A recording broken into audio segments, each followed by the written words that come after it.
What's going on, everyone? Welcome back for another episode of Everything Virtual. I am Zane here, joined by John, and we got Ronnie on the way as well, and he's going to hop on as soon as he can. But John, how's it going? It's going good, Zane. How are you, man? Doing all right. Getting settled in once again. I feel like my life has just been in boxes a year ago, and then again now. But excited to have a ton more space to play VR. I know I haven't been on one of these episodes in a while, just because I felt like I didn't have much to contribute from a gameplay experience standpoint. Sure. But I saw a lot of the I was about to say Oculus, but the Facebook Connect event, Facebook Right. Connect 7, right? Yeah. So Facebook Connect 7, I caught a decent amount of that live, and then obviously have just been pouring through a bunch of different recaps. For me, if I was just going to suggest one to casual listeners or whoever wants to catch up, I think Verge has, or The Verge, I'm sorry, has a really good one with their 5 biggest announcements. And for me, I felt like those were the major things that we could probably tackle today. And what's interesting, and before we dive into it, but what's interesting is that Oculus, or at least Facebook's approach to this now with Facebook Connect, is no longer VR specific. If you notice, there's a lot of AR stuff happening, which is exciting. Yeah.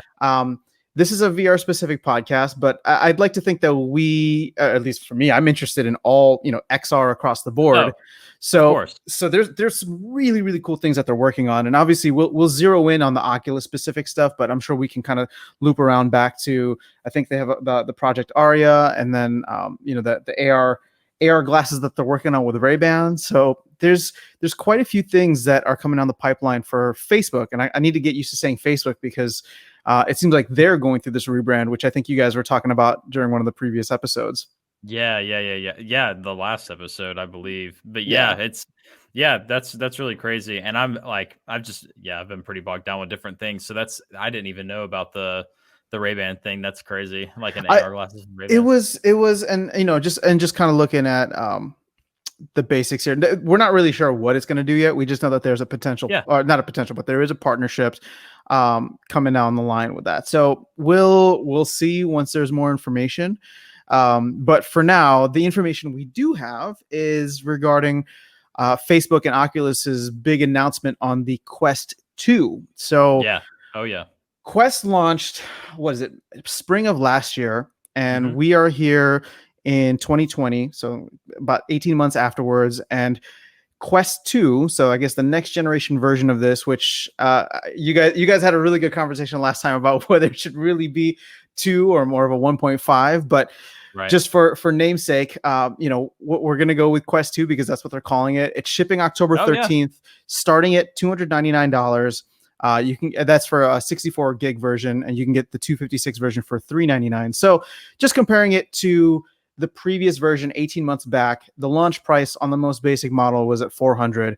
That has now dropped to $300. So, we talk about technology expanding at this, somewhat rapid pace, and then decreasing the cost on the consumer end. So we're already starting to see that one generation to the next, with the launch of Quest 2 being at $300. But the thing that I think you and I really want to get into now isn't necessarily about the Quest 2, but about what was not discussed, and that is the fact that Quest 2 is really the future. And I want to say that I had a feeling about this going in, and we can look back on previous episodes where I think I expanded on it a little bit more, but to go away from the Rift, which I believe they confirmed that they would be discontinuing next year, that it happened a lot faster than I thought it would. And granted, they're not shying away. They're not getting away from PC based VR because they believe very strongly in Oculus Link, and we can dive into that. But the idea of having a Quest a VR headset that is fully on its own and capable of doing 80 to 90% of what we want from a VR experience at this point, and then having that extra 10% to get that full experience through Oculus Link. I mean, there's a lot there. I know just in the when we were talking before I hit record, there's already some disappointment. So tell me your thoughts, man. Yeah, I don't know if I would call it disappointment. I guess on a level, yeah. But it's not But it's like we're saying, right? So like with Facebook, they're so clearly just not, and this is something we talked about in the last episode too. Their whole approach has changed, right? They're no longer making things for enthusiasts. They're trying their best to make things for the masses, even though VR hasn't necessarily been adopted by the masses yet. Making Quest 2, making Quest 1, first of all, at the price point that they did when it came out. Okay. Like all that, like that was a good first push. This second effort is going to push it even further because they've made the experience. I mean, we can talk all day long about how like the specs are like it maybe it warrants more of a 1.5 or whatever from like our standpoint when you're looking at the headset itself. Yeah. But I mean, really, when you look at it on a spec sheet, it is kind of night and day in terms of like the Quest 2's capabilities. And I mean, the whole form factor, like the controls getting a nice, like a medium overhaul in terms of comfort. 120 hertz refresh rate is big. The almost 4K display in each eye, or 2K display in each eye. So almost 4K display total. Like that's all. I mean, to me, that's all big stuff. But I think there is something to be said about like knowing your roots, knowing where you came from, and knowing that the people that got you to where you are now. And I know it's Facebook, not Oculus anymore. So like, but knowing and acknowledging and continuing to pour into that market, those people. When companies do that, even if they do take a new direction and they do it well, then those people feel valued, and then they're going to champion your mission that much more. So it is sad to see the Rift go. I won't even lie. It's sad to see Rift go. It really, really is. I was hoping that we might get like a Rift Pro or like whatever you want to call it. Just something that's more on par with like the Index and like the Reverb G2 and some of these higher fidelity headsets that are coming to market. It would be nice to see Oculus kind of try and do something in that regard, make a push that direction. But making a headset that they just did with the specs they just did at a $299 price point is pretty like, man, I don't know, dude. Like, it's I mean, I'm probably gonna like, I just got an Index. I'm definitely not getting one of those this year. But like next year, at some point next year, like if I'm like, it'd be cool to have something that I could just like bring over, and like there is something to the simplicity of even the Rift S, right? Like I can take my Razer laptop and take it over to a friend's house, plug it up HDMI to the TV, and then just pop it right into the Rift, the display port. But now, I mean, with Link, you could just straight into a USB-C and then boom, boom, and literally it's done. You have and you can still play. Like I can still throw someone in Half-Life Alyx if I want to at their house, like very quickly within 5 minutes. It's like there's something to be said about that versus like taking my Index where they'll have a much better experience, and I can take it. It's just going to take me like 15 to 20 minutes of setup versus 5. And that extra 15 minutes makes a difference when you're trying to throw someone in. And also, then they're like, man, I got to get my hands on it. Like, how much does this cost? And you're like, well, this one is like $1,000. Yeah. So, but they make this one that's like 300, and they hear that though, and they're like, well, if this is the $1,000 experience, then like the 300 one probably sucks. So like, I'm not gonna, you know what I mean? Like, there's that thing too. I don't know. I'm rambling at this point. But like, no. I think you bring up a ton of valuable points, and actually, right on cue, Ronnie is going to join us. Ronnie, you ready to go? Yeah, I just like heard the last like few seconds of what he was saying. So something about like how it sounded like how hard it is to get new people into. Well, hold on. Let's, because I want to get your take on this too. So John, we were just talking about the fact that I think one of the biggest takeaways that we were thinking about was how Rift S is going away, and this really shows how Facebook and Oculus are pivoting to go all in on the Quest. And you know, in previous episodes, I know, Ronnie, at least you and I have talked about the fact that, you know, this is not surprising. I think for me, it was more of a timing thing. Whereas, for John, at least what he was mentioning before you jumped on was remembering your roots and the people who funded that initial Oculus Kickstarter and are really into PC based VR. It was kind of funny actually because I rewatched I had watched snippets over the course of the week because I had work, so I wasn't able to watch it live like in its entirety. But I rewatched everything today, and that was one of the things that I kind of laughed at. Like I took notes on everything, all of my major takeaways from the show. Mm-hmm. And one of the things that I just thought was funny was how they brought up PCVR.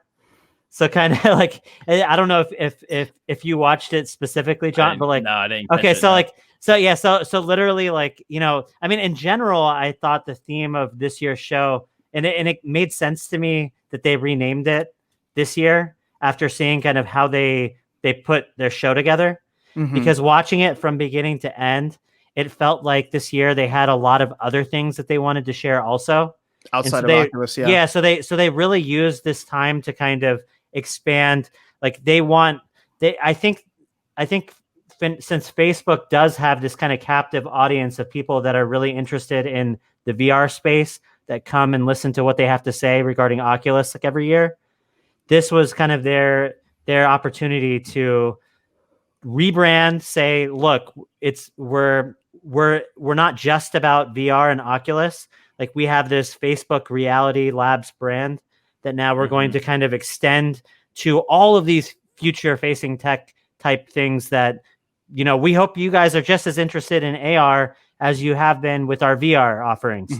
And like, because really like the show, I mean, talked just as much about AR and like, smart glasses and that sort of thing. There was like kind of that subtle distinction they made between smart glasses and AR glasses in the show.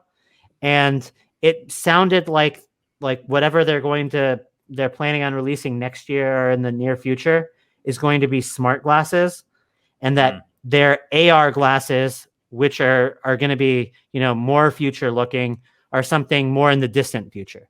So like for now, the technology is good enough to provide this smart glasses type experience. But almost like a stepping stone. Yeah, but they see the inevitable future eventually being AR, and AR sounds a lot more like the combination of these smart glasses type technology with like the stuff that they're all working on for VR too, kind of all wrapped into one, Yeah. Well, so, I mean, from a standpoint of like just being a tech enthusiast, not just a VR enthusiast, it is, I'm sure a lot of that is cross pollination, or like there's a lot of cross. I don't know what the word I'm looking for. Pollination would be the best one, but there's a lot of cool ideas that can be taken 100%. From one side to another. So it is nice to see all those different divisions coming together. Filtering out all the negative, like boo Facebook stuff from Twitter and all that kind of stuff. Like just watching their show, watching the messaging from them, and trying to put yourself in their shoes as far as I'm sure what they're working on internally and what I think it makes a lot of sense. Just because, I mean, you have the same, the same types of people that work on the hardware challenges that you would be looking at in VR. I feel like those are the same kind of people that you want to leverage when you're trying to develop AR, when you're trying to develop just in general, like the company has these pretty big ambitions for where it sees all of this technology eventually leading. And so I guess they just took that opportunity, since this year they had so much other things that they wanted to talk about at the show, to maybe kind of use that to expand. No, that makes sense. And then that was, but the funny thing was, so like their big announcement regarding VR, which I thought ironically was one of the smaller focused on things during the show, was the Quest 2.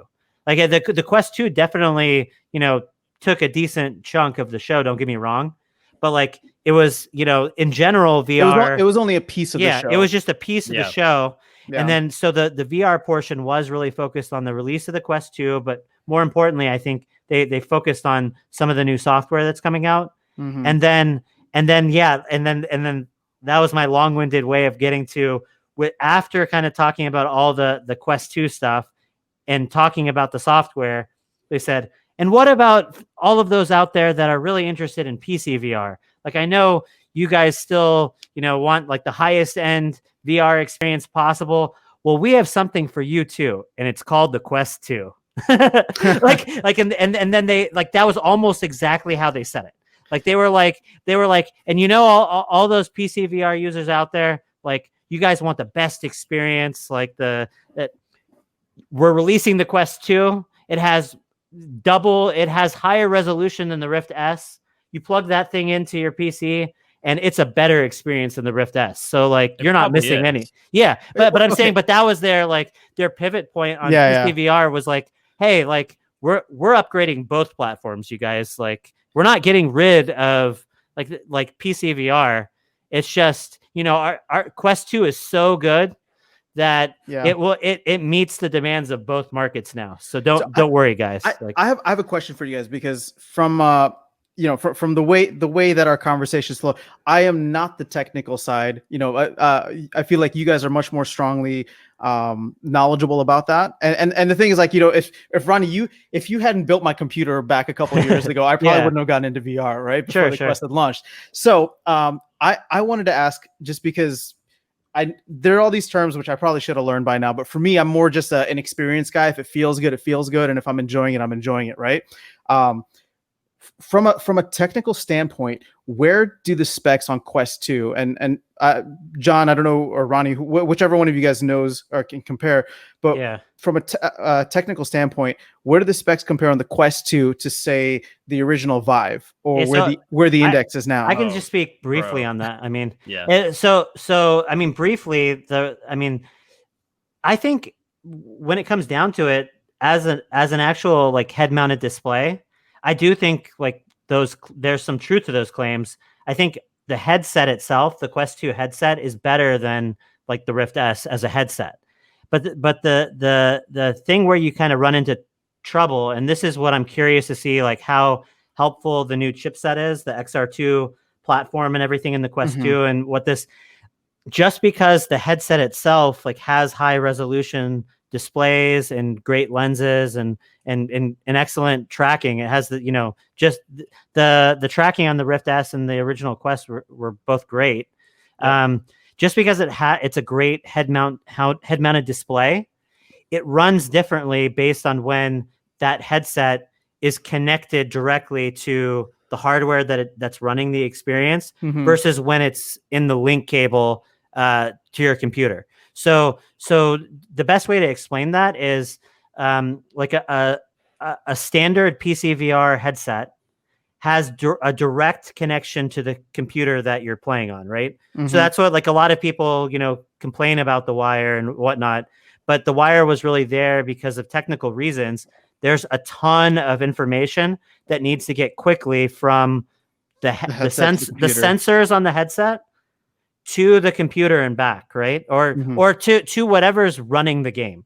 Yeah. So like in the case of PC VR, it's your huge PC, it's your huge gaming PC that has a ton of horsepower behind it running the game. And so you need that cord to connect all those sensors directly to it. With the original Quest, the beauty of when you're running games that run natively on the Quest is that that's running on chips that are in the headset. So those chips that are running the native, Quest games are hardwired to all those sensors. Like all the sensors in the headset are getting direct connections to the same hardware that's running your games. It's just all of that is on your head. So the user doesn't realize that they're like, they're not tethered to anything. And so what Oculus Link does is rather than having all those different, like the more beefy kind of high bandwidth connections that a PC VR headset has to the computer, like the PC VR headset connects for data purposes, like just straight data via USB, but it also has like an HDMI port for the video and all of that, and so it's able to do all of that over multiple cables, basically. With the Oculus Link, which you would use for Quest and Quest 2, the headset has to compress all of the data, basically all the data. I think it's more so the data stream from the PC has to be compressed so that it can be sent over a single USB connection along with all of the sensor data coming back and forth. So instead of having like multiple, cables with like HDMI having a huge amount of bandwidth that I can play with for all that audio and video that comes back and forth, now the PC has to compress all that data, push it up through USB, and then it has to be uncompressed. And that compression, just all of that, it's really quite magical, like how it's able to do it all fairly quickly. But at the end of the day, it's still taking extra steps to get the information over that USB cable than a normal PC VR headset would have, had to do over like the HDMI and all of that. So the reason I'm getting to that is that even if the headset itself, just the headset has the same fidelity of tracking, better screens, all of that, there's still going to be some latency in having to compress that information and getting it over the USB cable. And so I haven't spent a ton of time. Just a thought experiment. Yeah.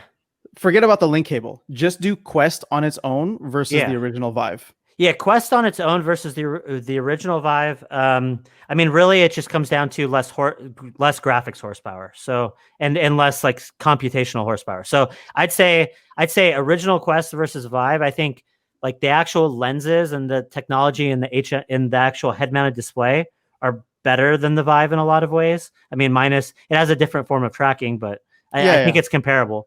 But yeah, just the fact that you're running on mobile hardware versus the PC.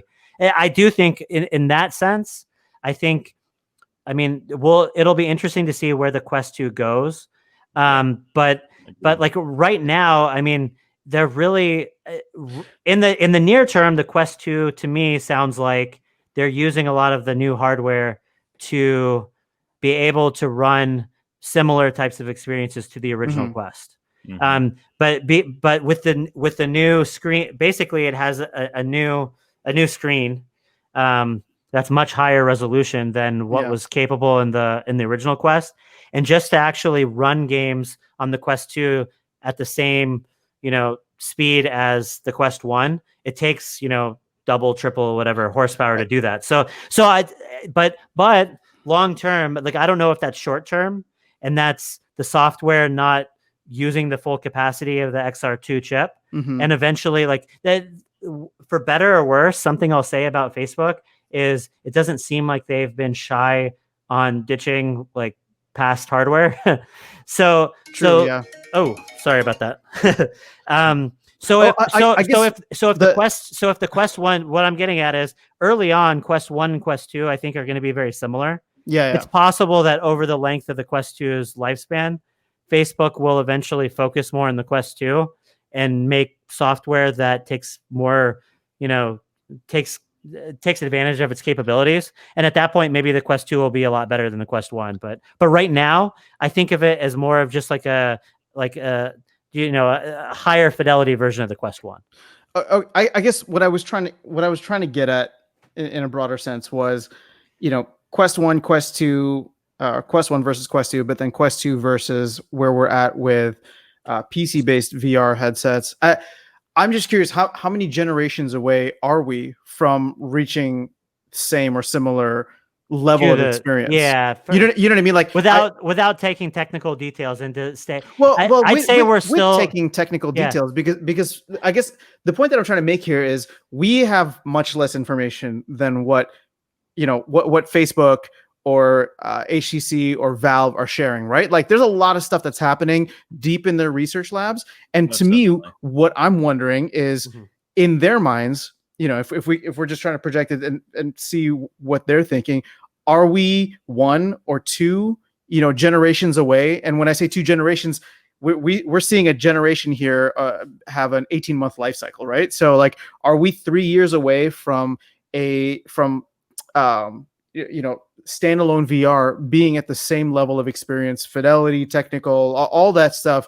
Are we 3 years away from that, or 3 or 4.5 years? Whatever the time period is, you get what I'm saying. And that's what, and that, like, I have to divide it into those two categories. I feel like right now the best way to look at like where if VR is really going to head down this like all-in-one model through Oculus, then I think their head-mounted display technology, like the actual like VR tech, is better in the Quest 2 and even the original Quest than the original Vive was. Yeah. But very similar in terms of what it's capable of, but in some ways better.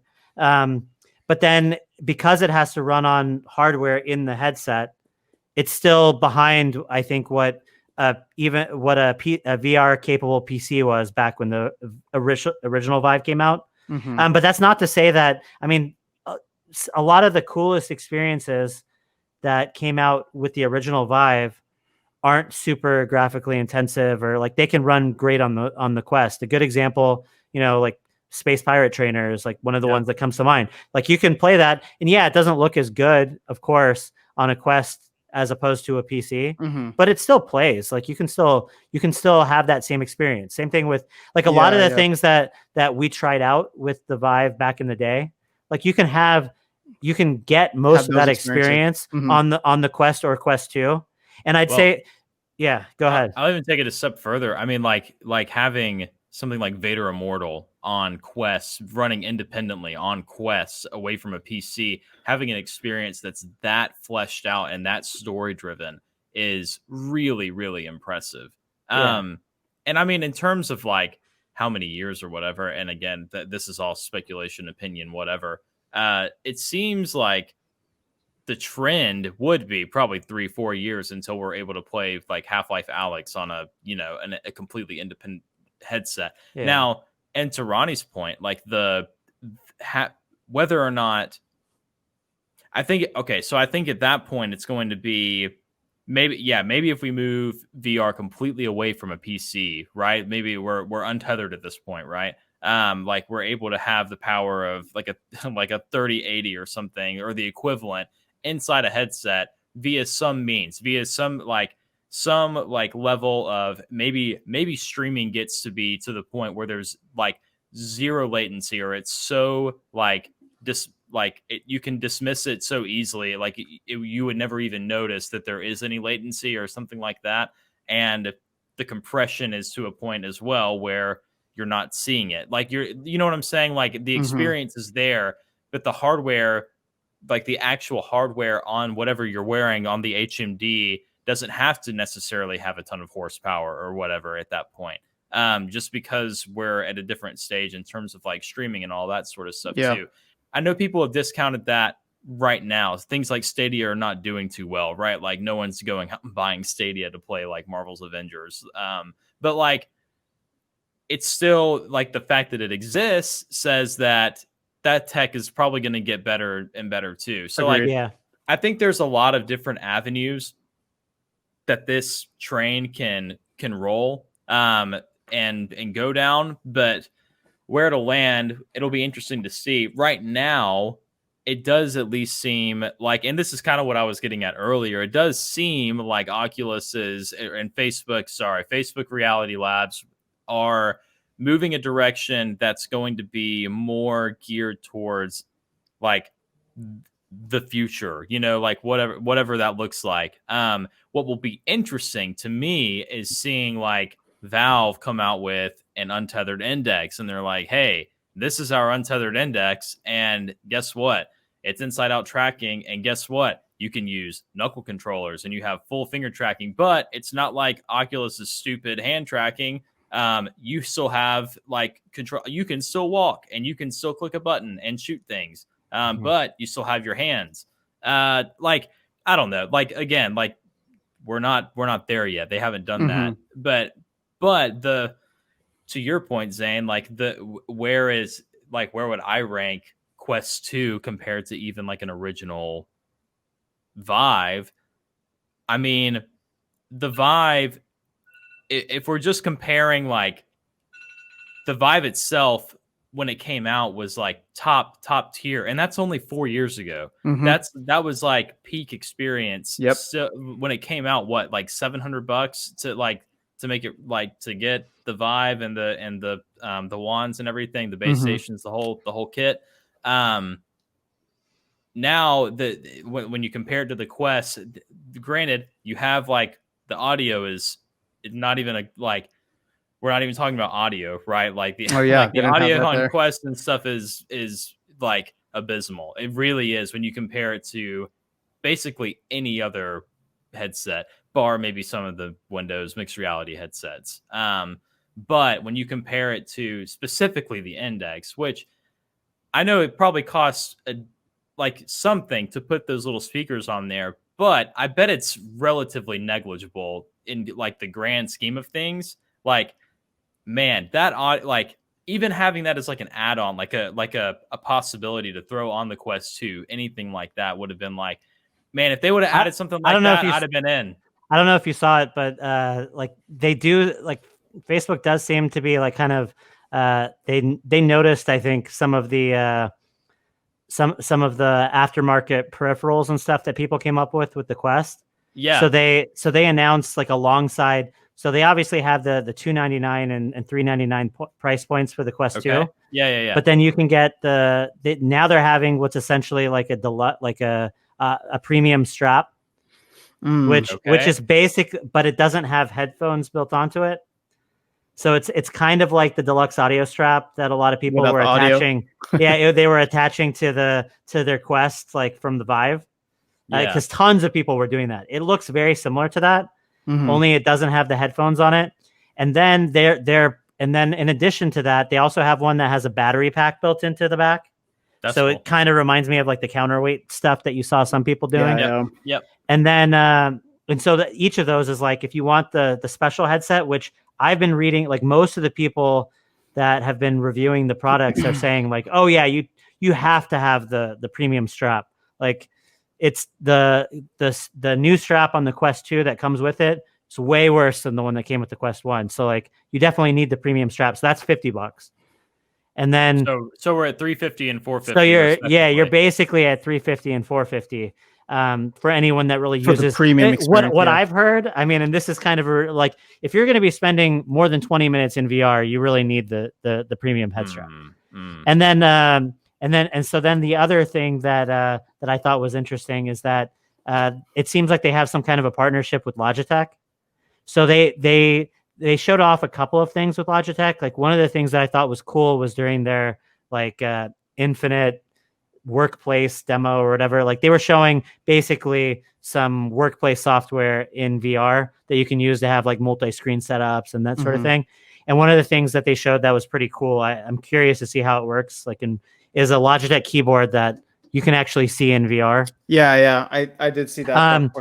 But the reason I'm bringing this up now is because some photos kind of got out there. They didn't show this in the show, but Logitech also has headphones that are made for the Quest 2, and literally they just look like a normal over-ear pair of headphones with like a slightly shorter cable that just attaches. And like the pictures, like the promo pictures look really bad because literally like it's not even like fit to where like the it's not even like they measured it perfectly so that it would be like nice and clear cut. It's like just it's like a cable that's like this.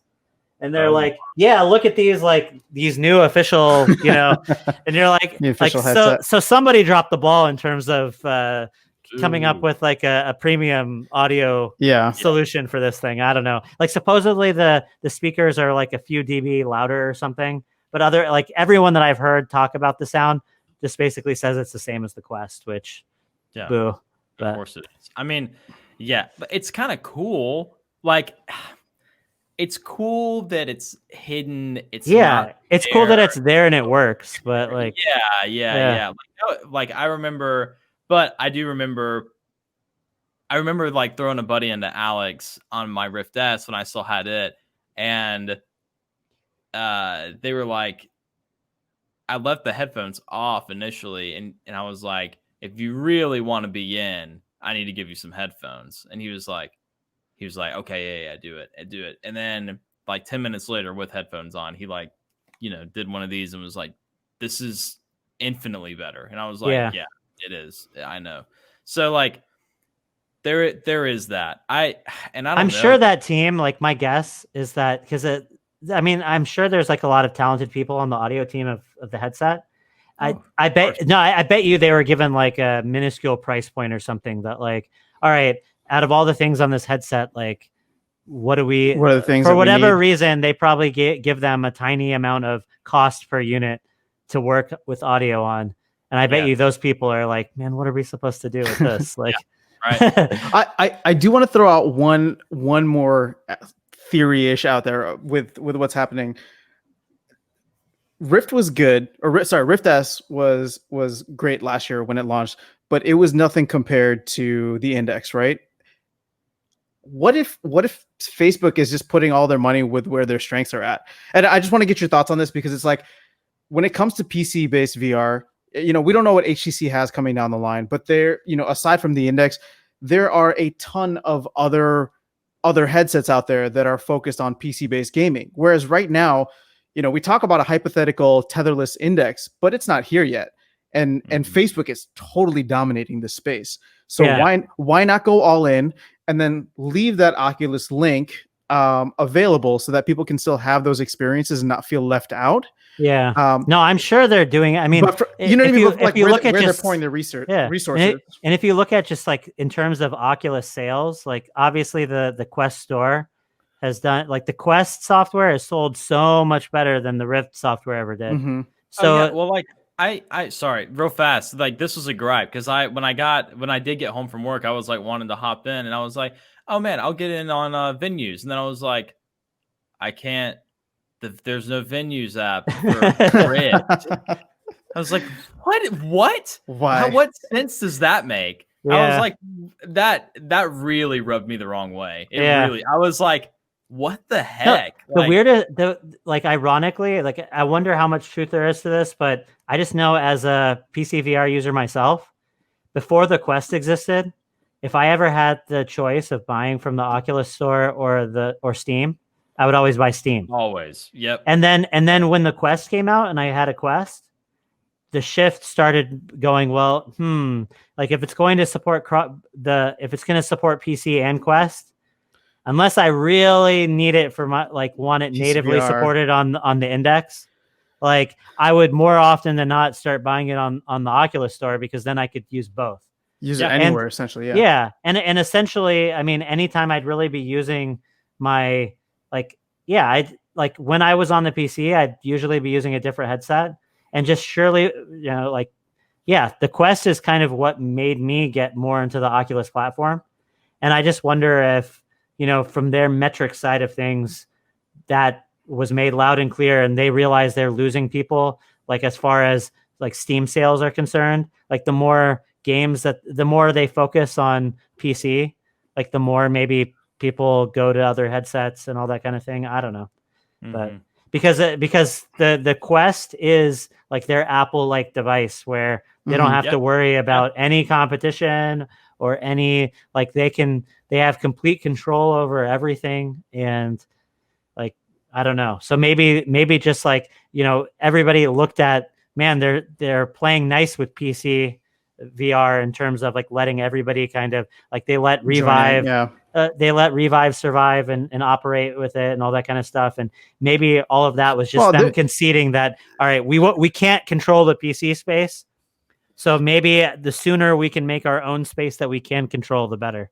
But the thing is, they still had a financial incentive, right? Like, why not allow Revive? Because I agree. I agree. Would still be at the Oculus store, wouldn't they? Yeah, you're right. So it's like, I mean, for them, it's like, we're building our own little ecosystem here. But if people want to, kind of sneak their way in, those dollars that they're going to spend are still going to be in our store, right? Yeah. So no, it's true.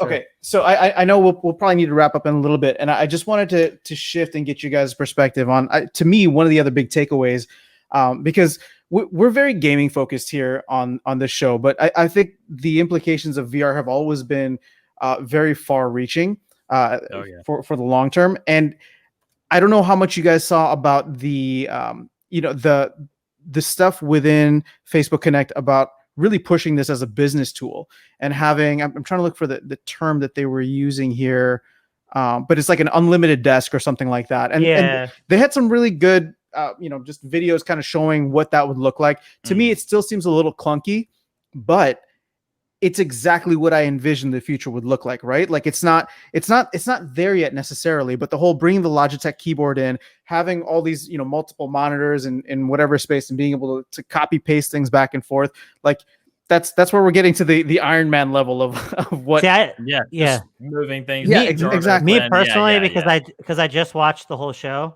and I kind of saw their, they focused on, like last year at Oculus Connect 6.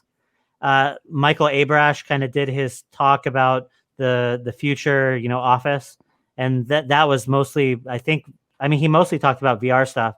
This year, it was kind of the two combination. His talk was mostly focused on AR, and before they got into the AR discussion, they had that the stuff that you're talking about, where they kind of Infinite Office is what Infinite Office and showing off kind of what you're able to do in VR.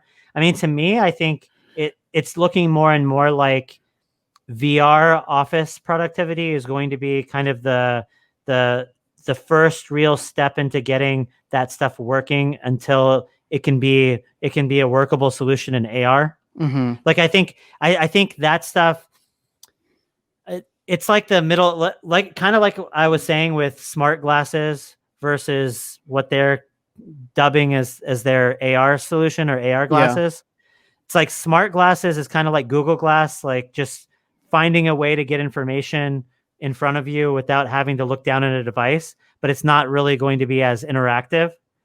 And in the here and now, VR is really the only place where we can have full interactivity and all that stuff. So they can play with all these kind of ideas as far as like creating screens in front of you and being able to be with a person in your same space.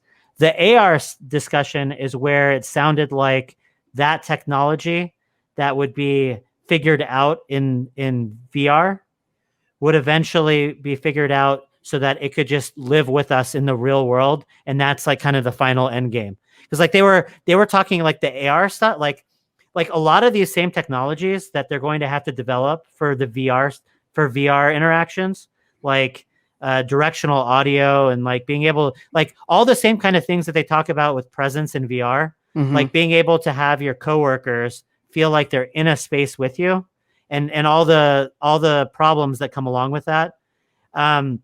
It sounds like they're not only trying to figure those out in VR, but they're envisioning a world where you're able to do all that stuff in like just in normal life. So like they kept giving that coffee shop example too, using the AR glasses. Exactly. So like it's kind of like everything's merging all together, and it's like if you want to be in your own world, you go to VR, but when you're in the normal world, you're kind of in VR too. They're envisioning a future where this technology is just all around you, and whether you're in a device or not, like they're trying to leverage their technologies so that it's helping you in all aspects of your life. Like that was kind of the message. And like, yeah, I mean, in terms of using this stuff all the time, I think there's some big hurdles just in terms of like they need to like with the productivity stuff for VR in particular. I'm trying to think of like VR is more tiring than not being in a VR headset, like I wouldn't be able to just like for 8 hours a day have be just like typing up documents and everything. Yeah. So like if that's what their goal is, I think there's a lot of problems they need to solve around like making the technology like even more usable than it is now. Because I mean, to be honest with you, in terms of functionality, what we can do in VR right now is pretty amazing. So if they were able to somehow take that technology but make it more livable, like I would if I could just be using screens in VR and it be as natural and like easy on my eyes and everything as my screens in real life, like I wouldn't mind getting into a headset every day, So I agree. I mean, it's not there yet, but I feel like it was cool to see that coming. John, what are your thoughts? Or I know you got to run, so just if you want to give any final thoughts or stuff that maybe we can even do a round 2 of this, just because I feel like there was a lot to digest. Yeah, for sure. Yeah, I'd love to do it. Like this is This is honestly like full transparency. This is kind of me before I've really watched any of the actual like keynote things. And let's do a part two. Yeah, for sure. So, but I guess final thoughts just right off the bat for me would be like, it's all exciting. Like that's always been, I've said repeatedly, you know, I'm kind of where I'm at is definitely more leaning specifically for me more towards like the social end of things. I'm very interested in that and like what they end up doing with Gracious Horizons and all of that sort of thing. So I'm, you know, that's kind of, and I'm interested to see how that will interact with us and, you know, IRL down the line. So it's all, yeah, it's all cool. It's neat that we kind of get this every year as like an update, and like it's cool that there is some new hardware getting released. But I think to what y'all are saying, the cooler thing is that we're kind of getting at least once a year a little update as to like how this stuff is moving forward. Not from a gaming standpoint, that will always be there, and it will keep getting better and better, and you know, and that's great. But from like a real life standpoint, like I don't see a future where it's the stacks and we're all in HMDs all the time in the Oasis.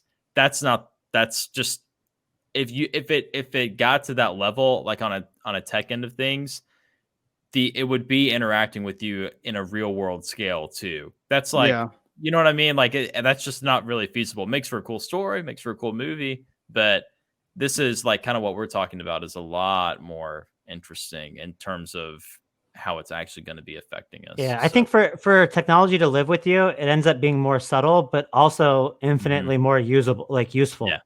Like imagine this stuff living like just like how we use Google Maps like to get around, and like I was like, yeah, your point on having the yearly updates is a really important one, because it's fascinating to see kind of where they take their research from year to year and seeing the progression of their vision. Because last year was they kind of showed off their vision for these live maps of like what it was going to look like.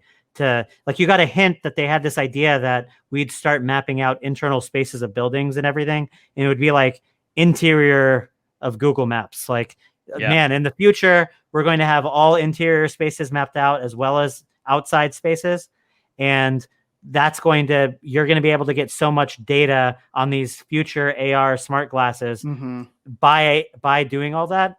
This year, I feel like there was a more concrete showing of, all right, what's the first step to get there? Like, so last year we knew that, all right, the quests are everywhere and they're taking in data and they can read, you know, rooms and all of that.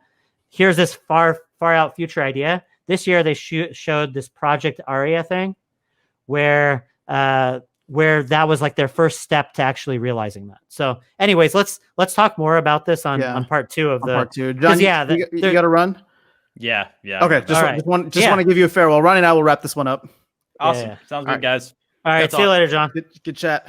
All right, so let's pretty much end there, because we can talk about this stuff a lot more. Like, I would love to get John's, and if Damon's available too, then we can get his perspective. But just a final thought on the kind of enterprise approach that they're taking now. You know, I'm thinking about this from. It doesn't necessarily need to be big business, but even small businesses, right? Like as VR scales up and becomes more mainstream and more usable, with a larger percentage of the population being able to use it, or being when you look at this versus like the Vive Pro, and again, I'm not focused on graphics and how well they run games necessarily, or very large intensive programs, but how well they are able to function in an office environment, which is super basic, or can be super basic in a lot of senses, right? Maybe not, but you're now looking at a $300 investment per employee versus $1,000 investment per employee. So and you don't have to have the computer, and you don't have to have the computer. That was so more than that. Like I feel like this is a very smart approach for them to be taking. And even if they build it out slowly, it's not like it's not like they're going to have much competition in the space either for a while, because it's not like they're going to make an untethered Vive Pro anytime soon, right? No, and I'm not like a small business owner or anything, but one of my questions on that I've heard come up a lot was kind of answered, as far as like when you look at businesses using Facebook products. That was always a thing that was always a concern I would hear from people online is, but businesses don't want to use a Facebook product because of privacy concerns. Like, except they do. But so number one, maybe they do, but number two is like they kind of went out of their way in this show to say that you don't have to have a Facebook account, or you don't have to have any account necessarily in order to use these in the business setting. So like, that's fair. Well, the thing is, you could probably create an employee account, right? You'll have an employee email address. You could create like an employee account that's not tied to any of your personal information, whatever the case is. So I can understand that it would technically be a Facebook account, but it would be a Facebook at your company name.com. Well, so they straight up said like, you don't even need an account. Okay. Yeah. Like they said they called it something else. So they said, if you wanted to make accounts, I forget what it was called, like Workspace. Like they have a name for the software platform that's their business side, and so it's not Facebook. It's like Workplace or something like Workplace. That. And then, no, there was something. I know a company that utilized it, and it was powered by Facebook. So it's one of those things where it's like, yes. So they were trying to say like, look, our business application, like our business software side, is different than Facebook. So whatever concerns you have, personally about the Facebook part, our business separate, and they even said like, you don't even have to have like, there's ways of using it where you don't even have to log into accounts. So they just like wanted to make that loud and clear. So I'm still skeptical, but with a company that's had data issues in the past. Although at the end of the day, why do they have? Why are there issues with data, right? It's because at the end of the day, their users, like the random people who have Facebook accounts, are not their customers. Their users are the product. So of course, their business is in selling that data to other companies to use for advertising or whatever purposes. If a company is paying Facebook to run its social space within the corporate space, which is what I know one of the companies that I was working with did.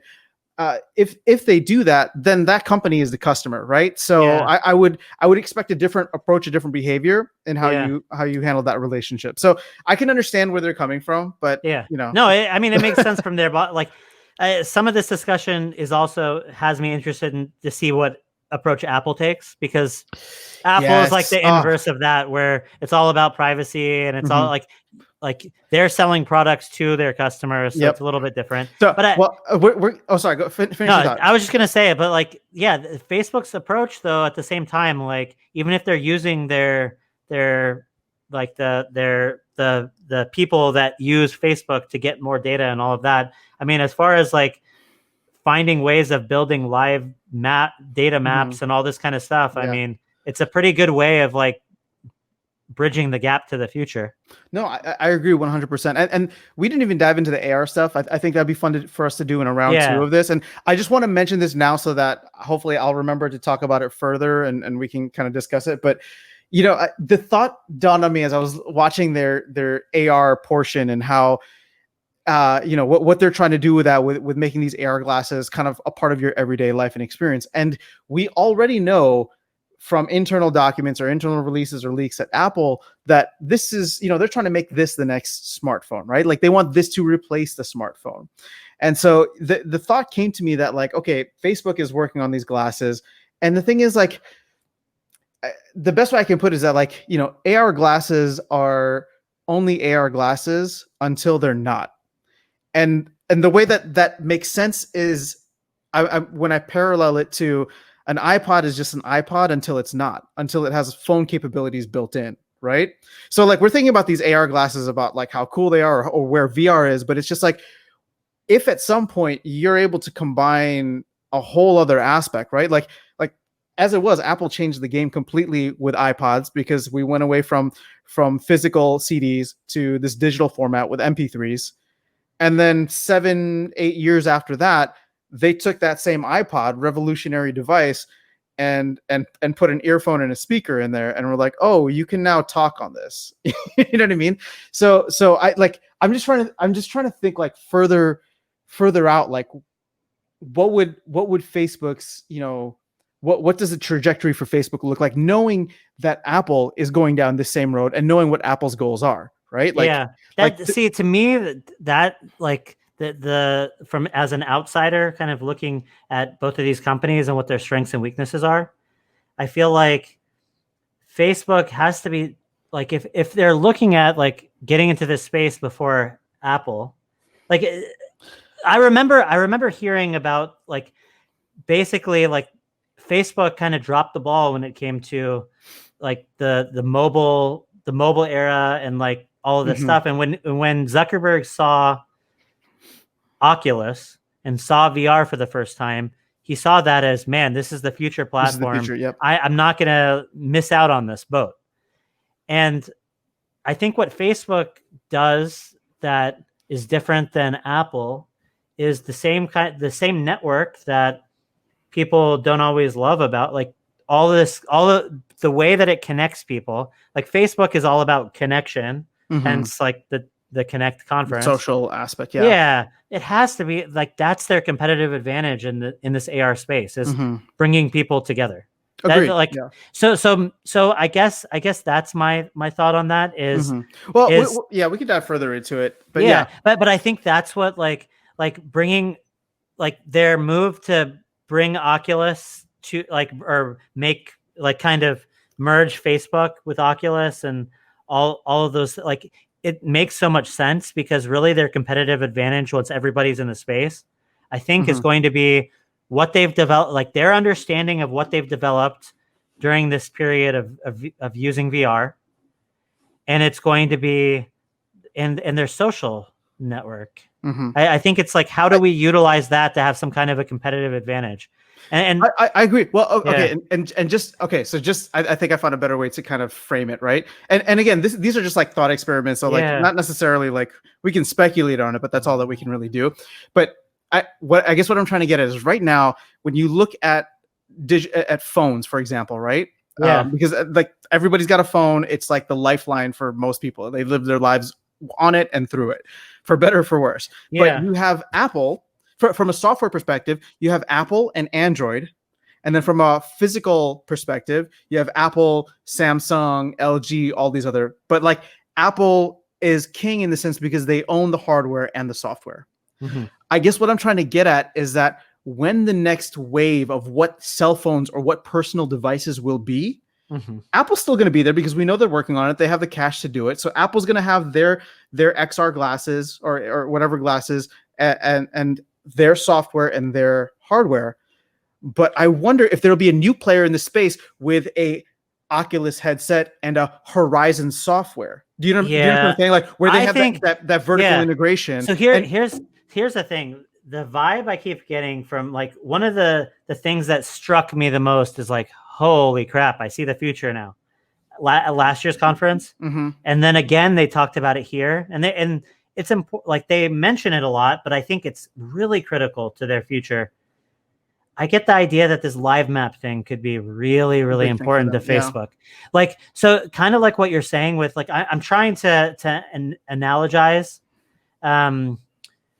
where Apple is now in the hardware and software space compared to like products like Google. Like in a sense, I almost think Apple might continue being Apple and Facebook is trying to kind of take some of Google's momentum away in the next generation of stuff. Like I guess that's what I'm trying to get at, because to me, I feel like from the hardware perspective and from the software perspective, Facebook is a much bigger leader in the XR space than Google is right now. Yeah. Like Google had the Google Glass and we didn't really hear much about it afterwards. No. Right. And the thing is, like, we know that Apple is going to come out with their own experience. It's going to be refined. It might be simplified from what's out there in the market, but it'll be good for the basic user, right? Like our grandparents will be able to go or our parents will be able to go and take a look at it, right? Like, and be able to use it out of the box.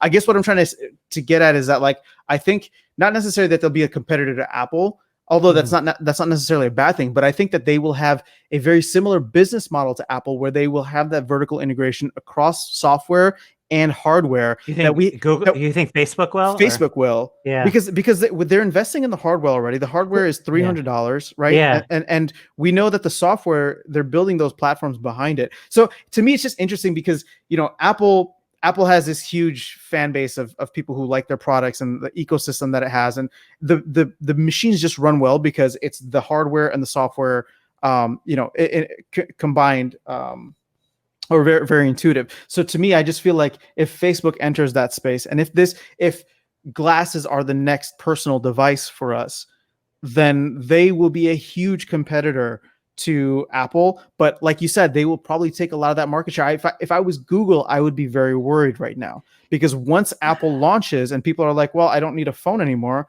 I just got these glasses. Yeah. Then I think you get what I'm saying?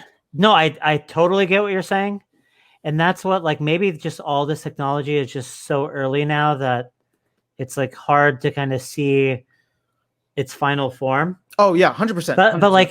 But I'm trying to think, like, the software level understanding of your world that has to go into developing AR is really intensive. Like, it's like, I have no idea what Apple is capable of right now of any of that stuff, like I have an idea of what Facebook is capable of, because every year they have these conferences and they kind of explain to us how they're and we can see it in their VR headsets.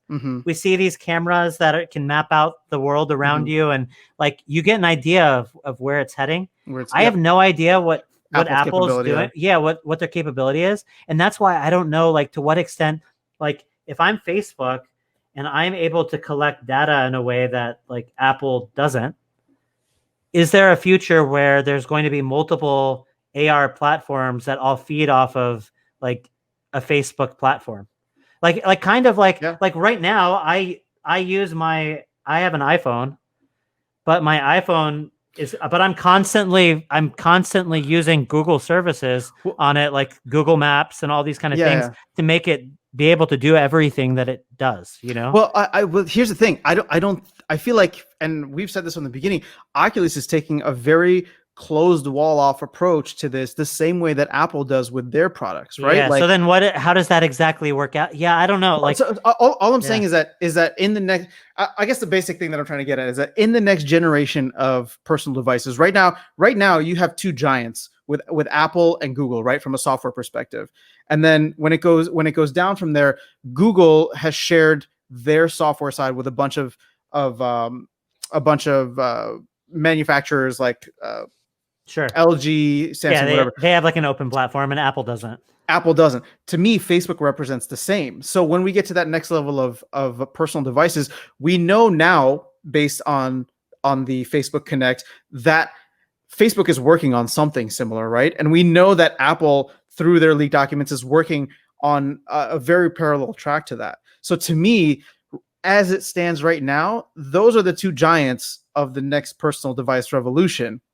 And it's really just going to be, where does your preference lie, right? Because I agree. You know what I mean? And again, it'll be interesting to see how Google does with this. They are a gigantic corporation that can probably throw a ton of money at this, but they might have their hands full with everything that's going on with Stadia right now and all that stuff. So I just wonder how forward thinking they are. And of course, there could be some other random company that comes along, right? But I guess what I'm trying to say is, and this is not financial advice, but buy your Facebook stock now, because to me, this is like where Apple was pre-iPhone, right? If they follow along these paths, and if we believe that within the next 5 to 10 years, personal devices will look like this rather than like this, we know that Facebook is very competent in this space already. Yeah. And we know that Apple has been working at it and will be competent in this space when they are ready.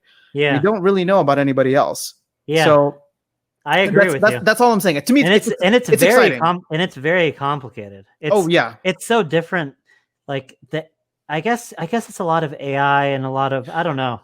Well, it'll will it be app based, right? Will it be something where it's just like on my new either Facebook or Apple AR glasses, can I launch a Google Maps on there, right? Or is Facebook going to have its own maps that have the integrated you know what I mean? Like it is the next form of, I agree though. Like, as like when you think of where technology goes, it's just becoming easier and easier to use and be a part of your life, right? Mm-hmm. Like the way we interact with phones is so much more fluid and like what we're able to do with phones, like it's so empowering because we can use it in so many other circumstances that we weren't able to use like normal computers. Yep. And similarly, that's Apple and Facebook and whoever else's goal with the next wave of these wearable devices and the way AR's they're hoping it's going to eventually be. It's taking this concept of technology improving what we do in the real world to like an nth degree. It's just making it agreed. Like it's if they're successful, the way you're going to be able to use like AR glasses is going to make using a phone look really stupid. Like why would 100%. You pull out this little flat screen and like mess with it with your thumb when literally like I have a device that just is like at all times assisting me with everything I'm doing in real time, and like that's crazy. Well, here's the thing. For me, I envision a future where your phone is completely digital, right? Like your phone is a program within it's not really a phone, glasses, right? It's just the software. It's like this it's not at that point it's not a phone, it's just sorry so yeah. What I'm trying to get at is that like when I'm holding this, right, and I'm looking at it from this standpoint, the phone isn't even in my hands. Yeah. The glasses that I'm looking through are projecting the phone in my hands, and then I'm able to interact with the device. You get what I'm saying, right? Yeah, So like, whatever the mode of interaction is that best fits like productive, like is what you'll use. Like, and then I'll be able to do the old school flip phones. I'll just close my hand like that. The phone disappears from my glasses, and I go about my life. I thought that was really interesting. Like the little like they showed that they were experimenting with ways of inputs with AR. And did you see the little wristband thing that they wore, and it like measures the signals that I think so that are being, so instead of hand tracking, it's like measuring your brain waves that are going to your hand. So maybe I didn't see that then. Yeah, so literally it's like it can track what you're doing with your hand, but it does it through sensing what your brain is trying to do, rather than actually detect your hand. Detecting your hands. And so like there was some really crazy stuff that they were showing with that. Like, I mean, obviously this is just all like early tech demo type stuff, but like, like just little tiny like movements could actually change all of the things in AR like very fluidly. Like how frustrating it is to try to do things just with your hand like in a Quest. Yep. Well, this kind of took that away because it doesn't have to like be. It's just like very minute things. It's like intuitive, right? Of like, it and then something that I thought that was also interesting out of that was they showed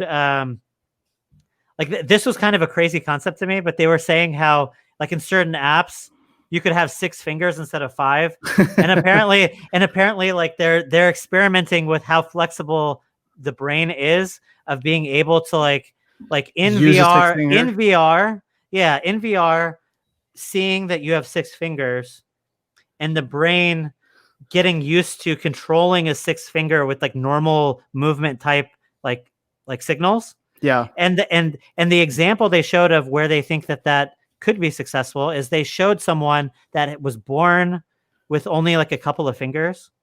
So this person only had like 1 or 2 functional fingers. And nubs like for the other fingers that were born that way.